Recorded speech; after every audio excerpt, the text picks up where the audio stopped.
Halo, selamat datang di channel Sains Farmasi. Pada video kali ini kita akan membahas tentang cara mencari keterbaruan daripada penelitian, cara mencari keterbatasan penelitian, cara mencari keterbaruan penelitian, ya semua yang berkaitan dengan penelitian ya.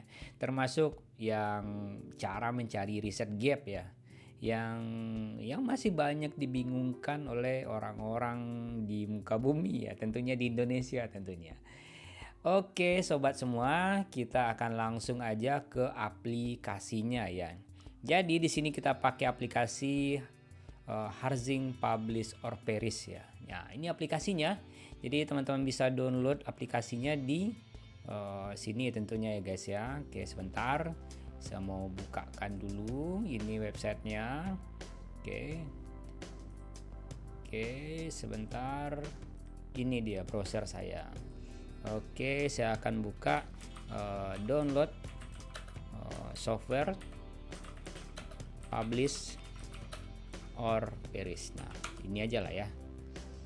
Oke, lewat Google kita akan dihantarkan ke layanan penyedia website ya. Oh, bukan penyedia website, tapi penyedia software Harzing Publish or Perish. Nah, oke, ini kenapa lama betul dibukanya ya? Mungkin internetnya lagi batuk-batuk kali ya. Oke, ternyata no responding. Nah, oke dia. Ini dia websitenya, harzing.com. Jadi teman-teman bisa download di sini ya. Mungkin nanti linknya bisa saya tempel aja di kolom deskripsi ya. Jadi teman-teman download di bagian ini ya. Kalau yang pakai Windows di sini. Habis itu kalau yang pakai Linux juga ada ya. Yang pakai Linux di mana dia? Yang pakai Linux. Oh iya, ini khusus untuk Windows. Jadi ini tersedia 3 versi ya. Ini yang Windows, ini yang Linux, dan ini yang Apple punya, macOS. Nah, jadi ini adalah tampilan dari aplikasinya. Oke. Jadi ini sudah saya cari ya beberapa ya keterbaruan daripada data-data yang ingin saya cari di sini ya. Jadi teman-teman bisa langsung aja ke sini ya. Langsung aja ke bagian sini. Jadi ini ada bintang 1, bintang 2, dan bintang 3 ya. Di sini teman-teman perhatikan. Kalau bintang 1, teman-teman bisa langsung pakai mulai dari Crossref, Google Scholar, PubMed, dan OpenELEC di sini. Jadi teman-teman bisa langsung dipakai. Tapi kalau yang Scopus ya untuk bintang 2 dan Semantic Scholar itu bintang 2 ya.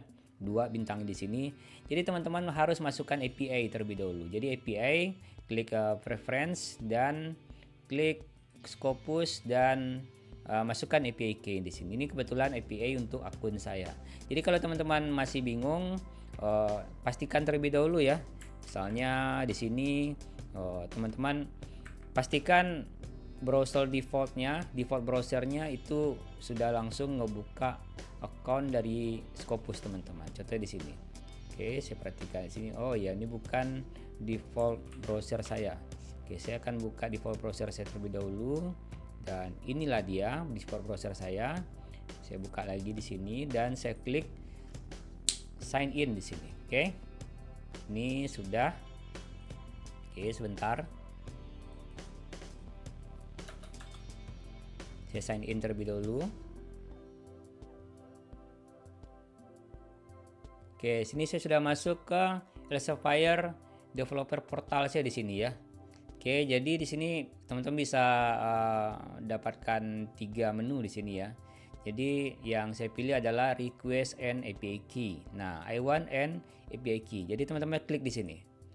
Oke, klik di sini dan ini adalah API key dari saya punya ya. Tapi kalau misal teman-teman di sini kosong ya, teman-teman bisa klik aja di sini create API key, next dan next. Jadi yang ini hasil API key-nya teman-teman pastikan di bagian sini ya. Jadi ini betul-betul hanya API key-nya saja.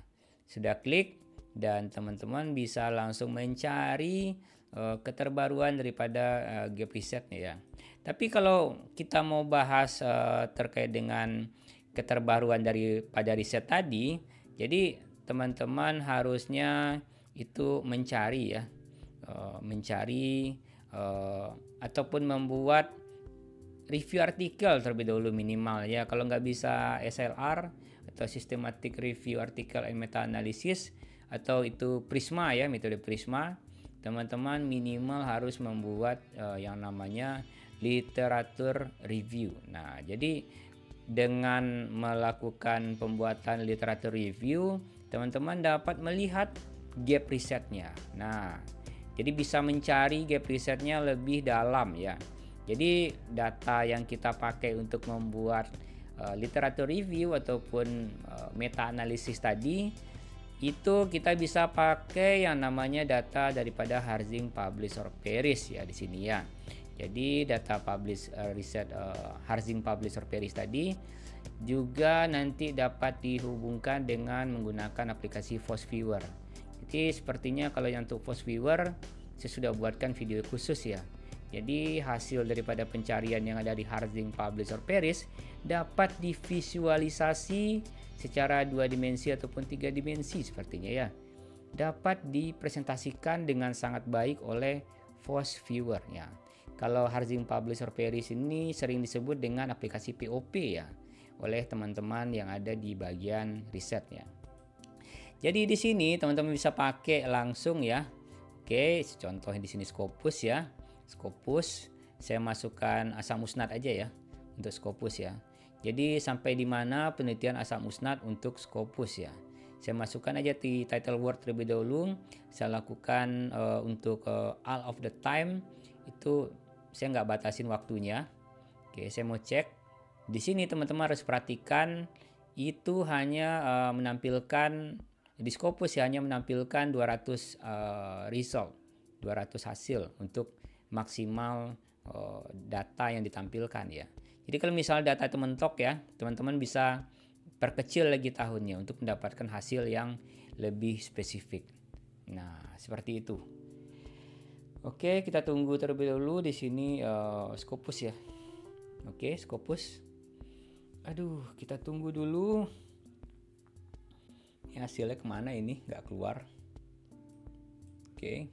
Nah, no responding ya. Jadi di sini error no responding. Jadi di sini perlu diperhatikan lagi untuk pakai aplikasi ini mesti ada keseimbangan sistem ya.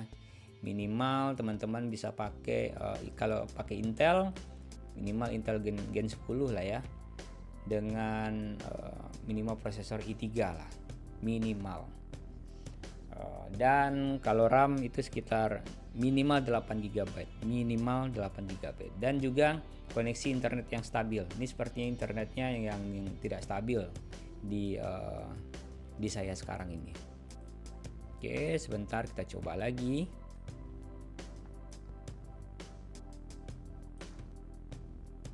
Oke, apakah dapat hasilnya ini? Nah, masih muter-muter dia ya. Maklum kalau di rumah ini dapat ya hasilnya. Oke, dapat 200 ya. Oh enggak, oh iya 200 ya, 200 view. Artinya datanya mentok ya. Jadi kita bisa cari tahu di sini yang paling jadul ya. Nah, asam usnat itu sudah diteliti dari tahun 1933 ya. 1933. Jadi ini bukanlah senyawa baru tentunya ya. Dan sintesa asam usnat juga sudah dilakukan pada tahun 1956. Tapi ini sintesa ya. Tapi kalau misalnya dari bahan alam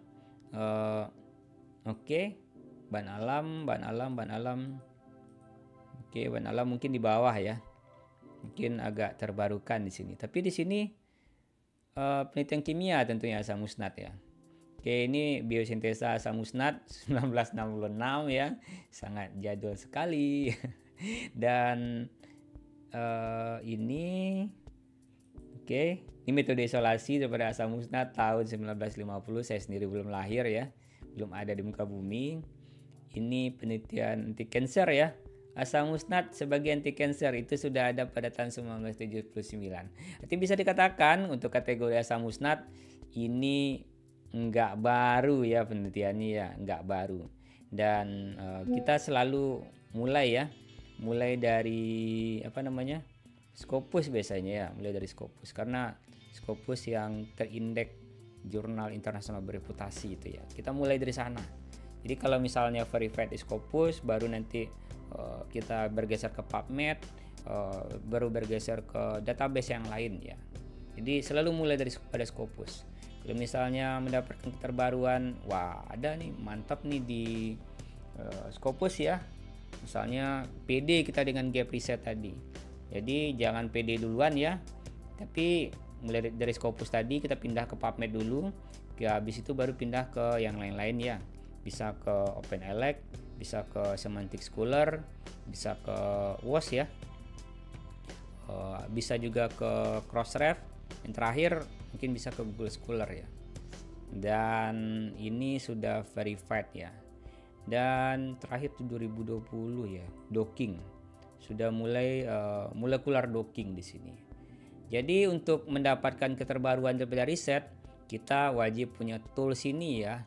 Jadi tools ini saya bilang tools ajaib ya, sangat membantu sekali.